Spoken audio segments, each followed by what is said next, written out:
A gente recebe aqui no nosso Atalaia Mais, Nubem Bonfim. Olha, o currículo dele é grande, viu? Vamos falar com esse grande jornalista. Nubem Bonfim é jornalista e escritor, natural de Salvador. Nubem é mestre em comunicação e cultura pela Universidade Federal do Rio de Janeiro, formado na primeira turma de jornalismo aqui de Sergipe, pós-graduado em jornalismo político e econômico e especialista também em marketing, tá?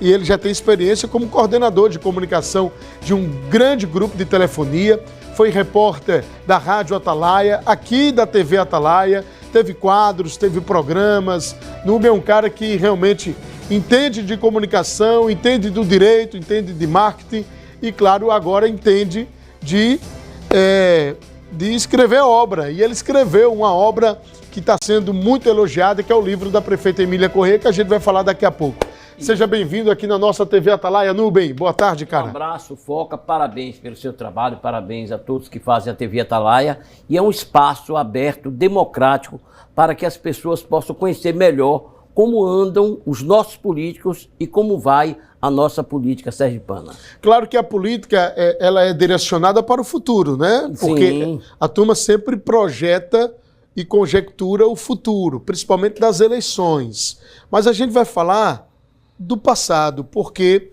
a prefeita Emília Corrêa foi uma candidata que foi ungida pelo povo em 2024. Então ela consegue a cadeira de prefeita pela força popular. E aí o Nubem Bonfim participou ativamente desses bastidores e decidiu colocar tudo em uma obra, escrever tudo, transcrever tudo que foi discutido ali nos bastidores da campanha eleitoral. Aliás, durante a campanha e na pré-campanha também, né, Nubem? Sim, exatamente, porque o trabalho começa em 2023, quando Emília lidera as pesquisas de intenção de voto e ali já estava se desenhando que surgia um novo fenômeno eleitoral. Foca, eu reputo que Aracaju tem 4 grandes líderes populares. E aí, se eu perguntar a você, ao eleitor, a pessoa, quem são esses líderes? Dificilmente as pessoas vão discordar. Jackson Barreto, depois vem Marcelo Deda, João Alves Filho e agora Emília Corrêa. Aí alguém vai perguntar, doutor Albano Franco, é uma grande liderança, uma liderança nacional, uma liderança empresarial também, agora liderança política popular em Aracaju, esses 4 que eu citei. Sim. E aí Emília começa a caminhada dela, né? Certo. E diferentemente de muitos políticos tradicionais, e a gente vai começar pela idade dela. Emília entra na política com 50 anos, Foca. Uma idade já avançada, muito avançada. Agora, Nubem, como foi a ideia de lançar o livro? Então, muitas vezes a gente participa de campanhas, a gente assiste, né? E não traduz isso para as páginas de papel, não traduz isso para os livros, não se faz um documentário. E lá na frente, os jovens, eles não vão ter a oportunidade de conhecer como foi a eleição de 2024, qual era o cenário naquela época, quem liderava as pesquisas, quais os bastidores daquela eleição. E aí eu resolvi fazer isso pensando justamente, Foca, no futuro, porque política a gente trabalha como investimento. A gente faz hoje e olhando lá na frente o que é que vai acontecer. E esse livro, em 344 páginas, ele traz uma crônica histórica que relata a realidade dos fatos naquela época. E a gente traz também um bastidor interessante que nós vamos falar no decorrer da entrevista. Vários bastidores, não é só um não, viu, Nubem? Eu quero vários. São vários. Porque você reuniu vários depoimentos aqui, né? Sim, exatamente. A gente procurou criar capítulos, né? Como se fossem os episódios de cada momento. A gente traz aqui Eduardo Amorim, um líder que articulou, que trouxe Emília, que colocou a Emília no PL, né? E fez toda a articulação. Tem o coordenador de campanha de rua, Hugo Exoge. Nós trazemos também a história contada pelo coordenador de marketing, Cícero Mendes. César Gama, jornalista, pesquisador, diretor do Instituto Sinapse, que César, ele relata como foi que o eleitor escolheu Emília e como Emília escolheu andar com o povo. Tem também o vice Ricardo Marques, o Itamar, o marido da prefeita, secretário de governo, ele conta detalhes da vida dele, íntima, com Emília. E também a gente traz o depoimento de Rodrigo Valadares, quando ele resolveu também se juntar para apoiar a Emília, mesmo ele sendo do União Brasil, de um outro partido. E ele revela que pediu autorização da Nacional para poder caminhar junto com o PL. Agora, você reuniu na capa 3 situações que são emblemáticas. Sim. A primeira é, na verdade, essa pintura que a prefeita Emília Correia fez. A prefeita Emília Correia fez...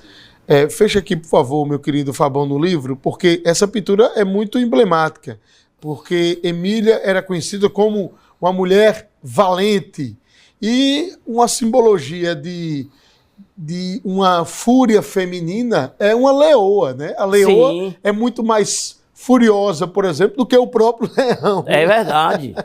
Então, ela fez uma pintura no rosto simbolizando a leoa de Judá. De Judá. Isso. E você também colocou na capa o dizer, o jargão dela, o slogan dela de campanha, que é desse jeito.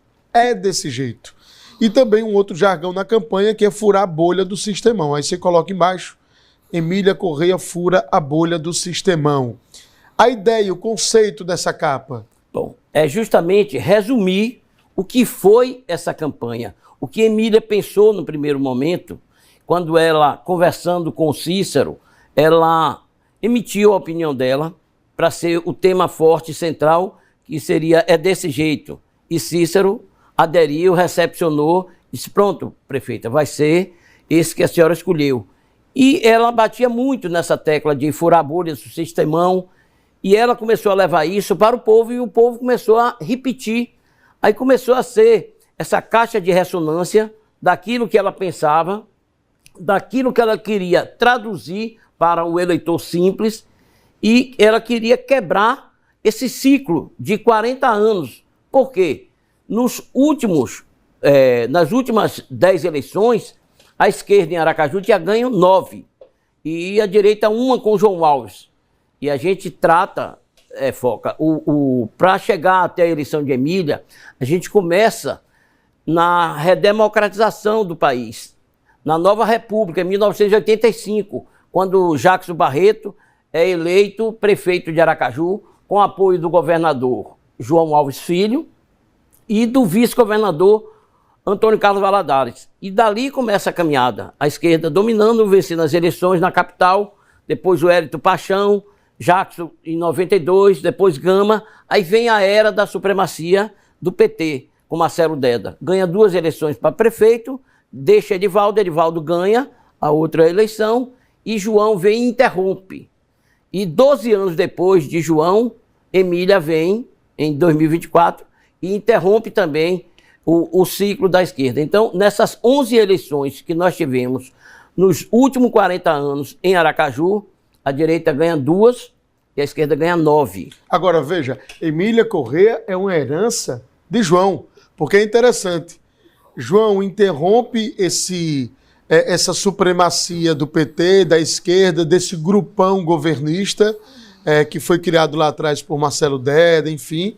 João interrompe em 2012 aqui, e a cria de João Alves, uma mulher que era muito vinculada a João, uma figura, inclusive, muito próxima do João Alves Filho, interrompe também.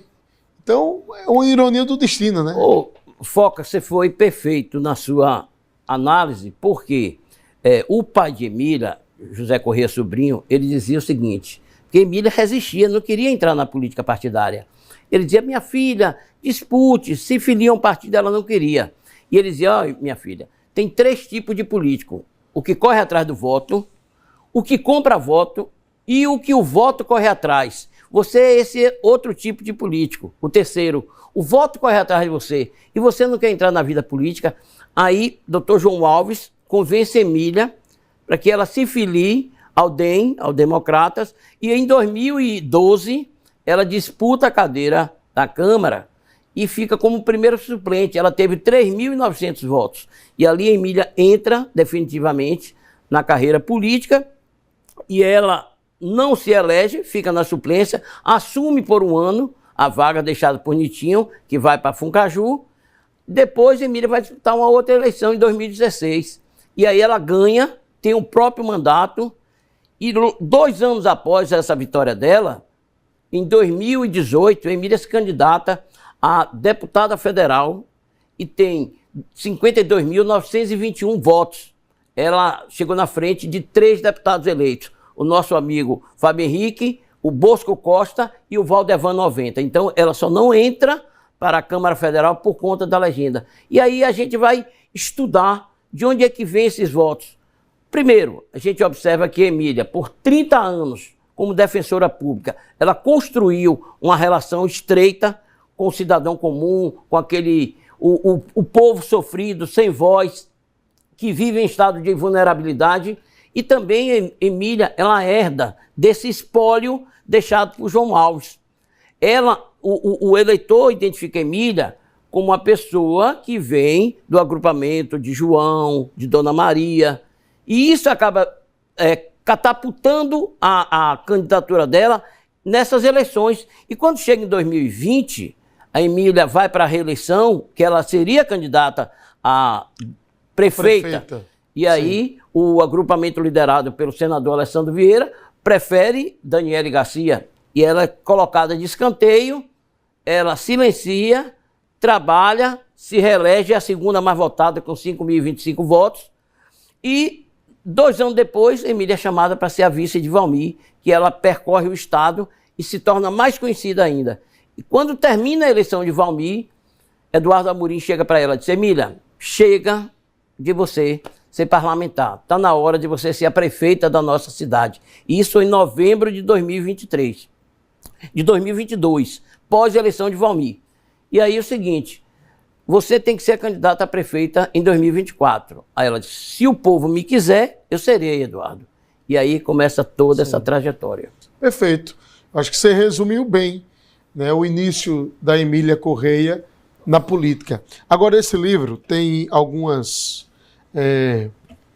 particularidades, e aí a gente já vai começar aqui a citar alguns bastidores. Está aqui a capa do livro, está fechado aqui, isso. Está aqui a capa do livro, ó. É desse jeito, a imagem da leoa de Judá, né? Esse E Emília Correia fura a polêmico. bolha do sistemão. Pois não?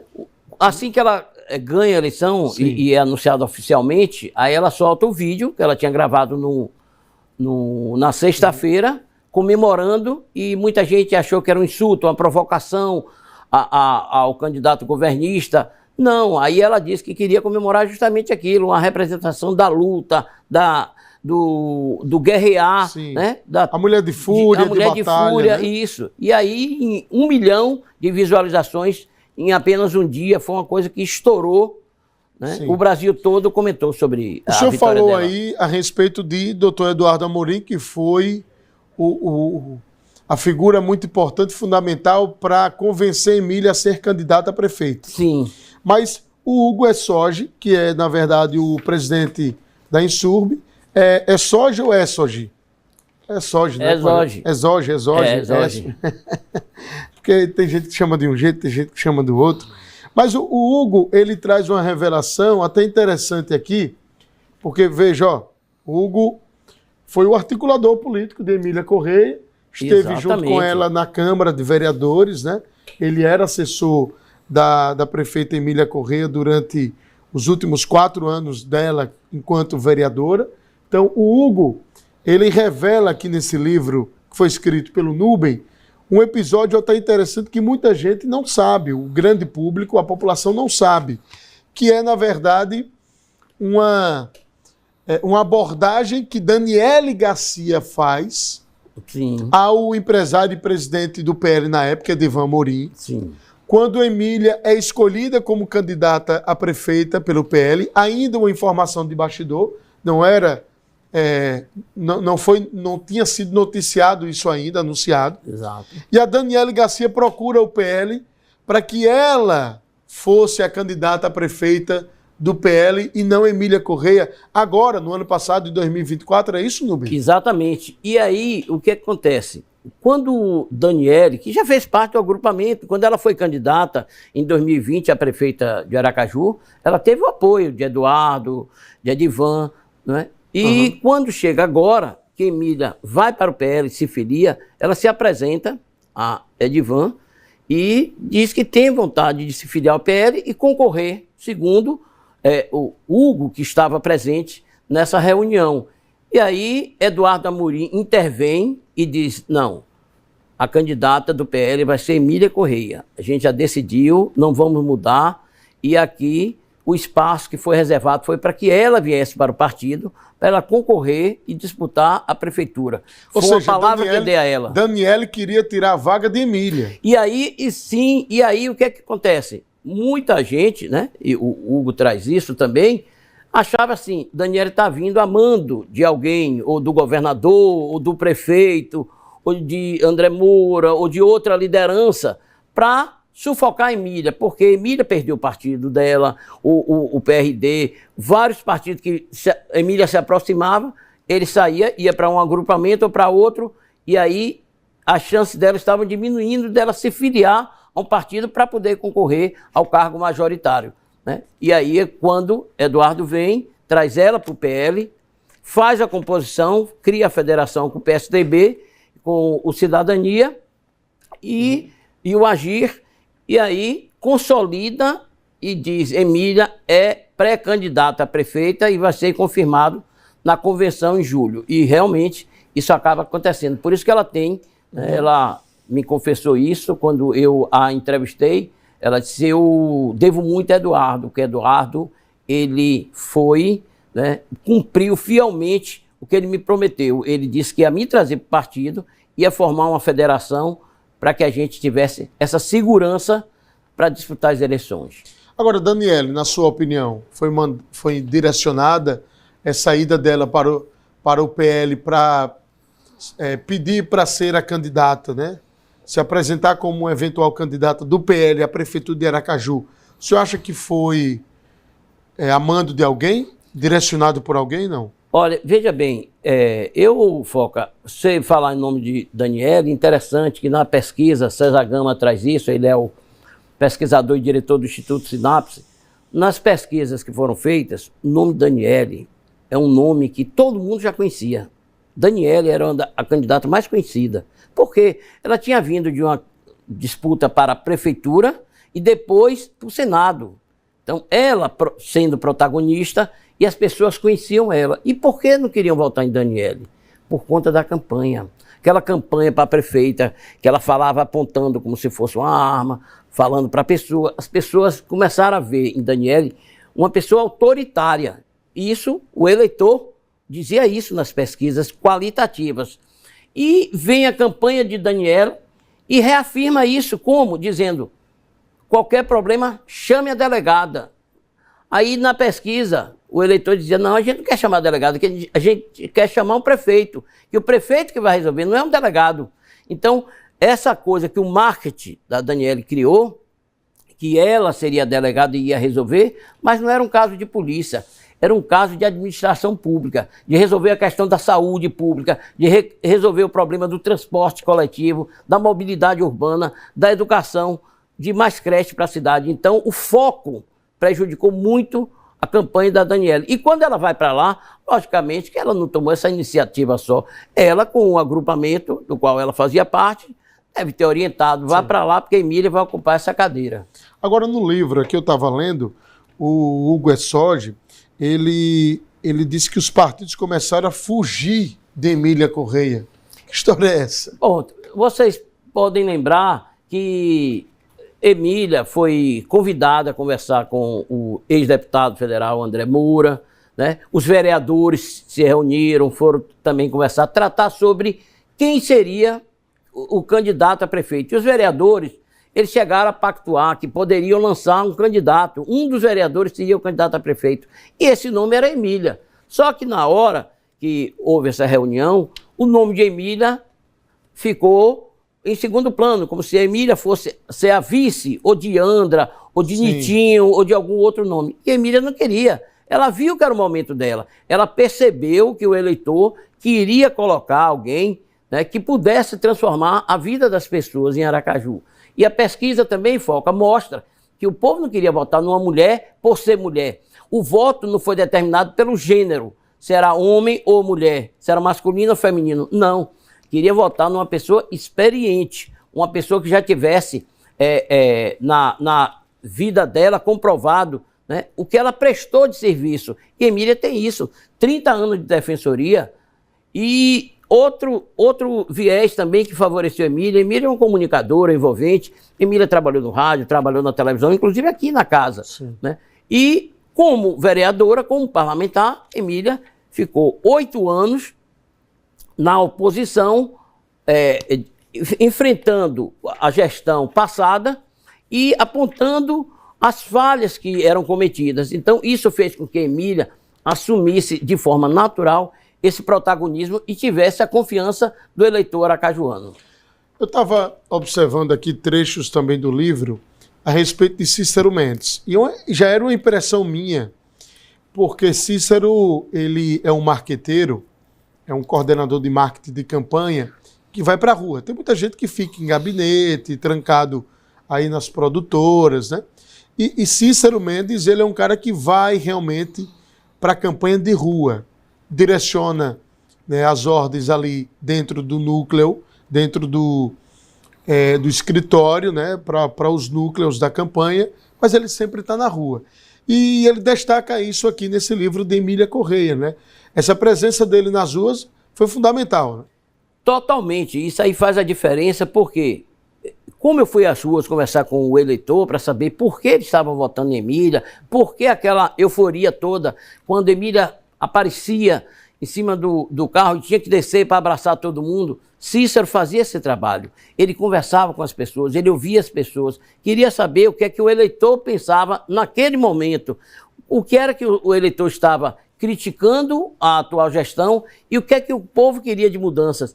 E ele trazia isso de uma forma bem direta para o núcleo da campanha e mostrava, dava o direcionamento de como Emília deveria, né, levar essa mensagem para o povo, para o cidadão.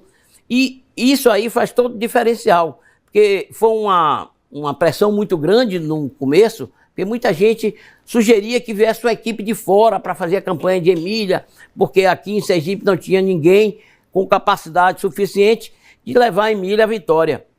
E aí Cícero aceitou o desafio, disse que ia fazer, e com a equipe de sergipanos, de profissionais daqui da terra, e conduziu a campanha num clima, né, de intensa sintonia com Emília. E isso ajudou muito, porque o que ia para a rua não é que Emília era somente seguindo o script, orientada a falar o que Cícero produzia. Não, eles conversavam, eles debatiam e levavam para o eleitor justamente aquilo que o eleitor queria ouvir. Pedi licença aqui para a Nubem para falar sobre a Maratá. Olha, atenção, viu? Você que gosta de produtos sem conservantes, conheça a linha de suco 100% da Maratá, nos sabores de uva, uva com maçã e laranja. Pensou em produtos de qualidade? Pensou Maratá, porque Maratá é, sem dúvidas, o melhor que há. Jornalista, publicitário, o cara é tudo, advogado também, enfim. Professor. E essa é a mais linda das profissões, com todo respeito a ser jornalista, publicitário ou até mesmo advogado, mas professor é a mais linda. E ele escreveu, é escritor, ele escreveu esse livro aqui, ó, Emília Correia, é desse jeito, Emília Correia fura a bolha do sistemão. E no final do bloco passado, eu fiz uma retranca aqui a respeito do papel do esposo da prefeita Emília Correia, o Itamar Bezerra. Foi fundamental, Nubem? Olha, não somente Emília, né, que Emília seria suspeita para comentar favoravelmente ao marido dela, mas todos que participaram da campanha, os coordenadores e as pessoas também que trabalharam na base. Por quê? Itamar, ele traz, né, através do estudo dele, do conhecimento, a experiência no Mackenzie. Ele que fez teologia, ele traz a experiência dele em gerir pessoas, em administrar, e ele faz essa ligação. O que tem de bom da religião, no escopo que seja administrativo, para a política. E ele demonstrou ser aquele perfil conciliador. Itamar era a pessoa que chegava para Hugo, que coordenava a campanha de rua, e dizia: Hugo, vamos para cá, vamos conversar. O que é que precisa mudar isso aqui? Eu tenho aqui uma sugestão. Chegava para Eduardo Amorim, chegava para Edvan Amorim e debatia política. E ele se envolvia, parecia que era um político com mandato, que tinha experiência há longos anos. E, na verdade, ele também trazia isso para Emília. Não somente nas ruas, durante as caminhadas, as carreatas, mas também quando chegava em casa. Ele disse que naquele momento que estava ele e Emília, momento de oração, momento de refletir, momento de pensar como responder aos ataques através de que eram fake news, e aí eles iam refletir e escolher a melhor resposta. Então, está aí, a sabedoria de Itamar influenciou diretamente a todos os coordenadores da campanha. Na pré-campanha, eu fiz um comentário na rádio e a prefeita, até então candidata Emília Correia, não gostou muito. Mas era uma constatação de um fato. Acho que ela não estava ainda ligada nisso, não tinha refletido. Que é o seguinte: Emília Correia, na pré-campanha, no final da pré-campanha, tinha perdido o protagonismo feminino. Por quê? Emília era a única candidata a prefeita de Aracaju. E naquele momento começaram a se apresentar Daniele Garcia, Catarina Feitosa, Candice Carvalho, Linda Brasil, Niuli Campos e Andra Moura. Então, com essas inúmeras pré-candidaturas de mulheres à prefeitura de Aracaju, Emília tinha perdido o protagonismo feminino. Compreendo. Né? Isso foi uma estratégia, e aí, claro, não é falando, eu não estava menosprezando o protagonismo de Emília na política. Veja, com certeza, isso foi uma estratégia dos adversários para que Emília não tivesse esse protagonismo feminino. Como não teve, ela teve o protagonismo eleitoral e popular. Foi o que levou ela à cadeira de prefeita hoje. E não, na minha avaliação, o que eu acredito, e não o protagonismo feminino. E a pesquisa qualitativa, ela revela que o voto não foi somente porque era uma mulher, né? Isso, então, perfeito. A questão da identidade do gênero não influenciou unicamente para que o eleitor votasse Emília, que Emília foi votada pela maioria dos homens. E aí eu já vou emendar uma pergunta para saber qual a sua impressão diante disso, Nubem. Isso foi realmente, na sua avaliação, a estratégia dos adversários de lançar múltiplas candidaturas femininas e vários nomes nessa disputa da prefeitura para justamente enfraquecer Emília Correia? Exatamente, Foca. Essa sua análise, ela converge com o que a gente pensa e que está aí no livro. Dividir para conquistar. O governo e a prefeitura, né, formavam um só agrupamento, eles queriam trazer Emília para um campo, um território deles, que eles pudessem disputar ali. Bom, vamos trazer aqui as candidaturas femininas e botar Emília. E Emília vai ser o quê? Sabatinada. A gente vai começar a puxar temas específicos para que Emília não pareça ser a líder que ela é. E naquele momento, né, eles queriam justamente o quê? Que Emília não seguisse liderando não somente a pesquisa, mas também liderando debates sobre a mulher, sobre a luta das mulheres. E quando eles preparam esse território para Emília vir lutar, Emília percebe que não era ali que ela tinha que lutar. Ela tinha que estar em outro lugar. Ela tinha que estar conversando com as pessoas. E você observa que no debate político de televisão, era uma metralhadora, não somente porque ela estava liderando, é porque era uma estratégia mesmo de campanha, estratégia eleitoral, de desgastar ela perante o público feminino. Porque se Emília começa a cair perante o público feminino, isso ia ter um reflexo no eleitorado em geral.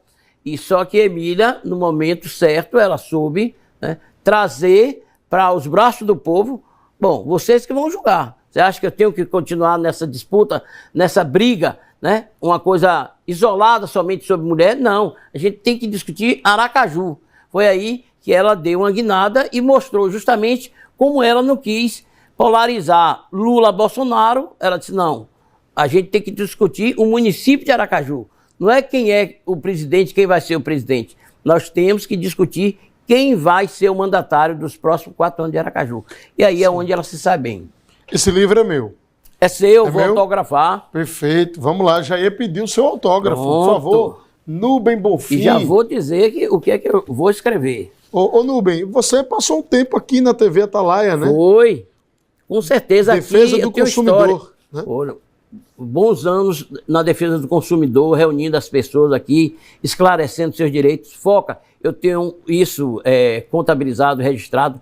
Mais de 10 mil casos foram resolvidos através da TV Atalaia, o Sistema Atalaia de Comunicação, no programa Fala Consumidor. Brevemente, nós traremos também, quem sabe, o Homem do Martelo, contando a história, toda a trajetória minha aqui Sim. na TV Atalaia, que tivemos Bacana. o apoio de Walter Franco, de Augusto Franco Neto, do diretor de jornalismo, de Carlão, toda essa equipe, né? Então, aqui a gente resolveu o problema do povo. E é o jornalismo com a cara de povo aqui na TV Atalaia. Mais de 10 mil casos Ao solucionados. jovem, né? talentoso.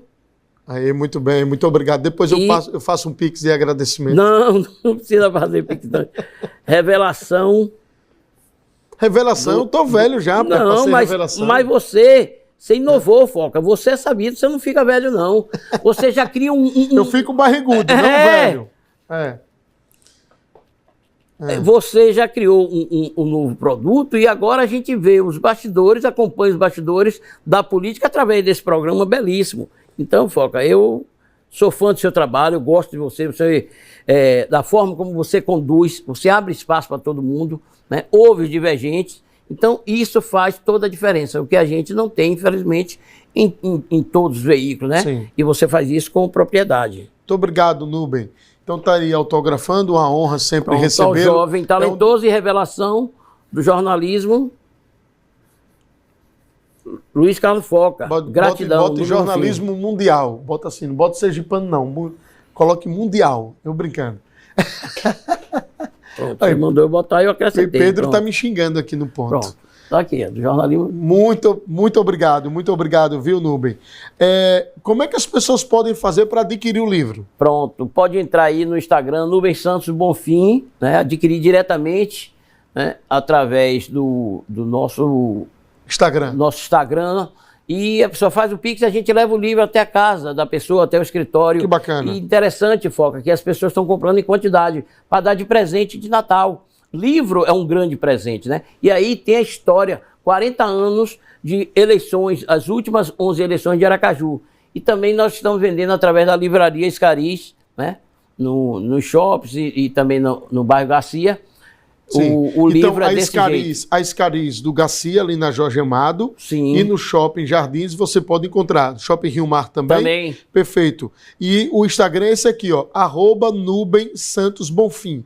E o número dele para você entrar em contato, falar com ele diretamente através do WhatsApp e pedir o seu livro é o 999630032. Anote aí agora. 999630032 é o número do Nubem Bonfim. E aí você vai adquirir esse livro. Aqui na 2, por favor, meu querido Baqueta. Na 2. Então você vai adquirir o livro da prefeita Emília Correia. É desse jeito, prefeita Emília fura a bolha do sistemão. Você que é fã e que gosta de política, é um bom livro para você ler, folhear e saber dos bastidores da campanha eleitoral de 2024, principalmente. Nubem, que Deus te abençoe, cara. Força aí na caminhada, viu?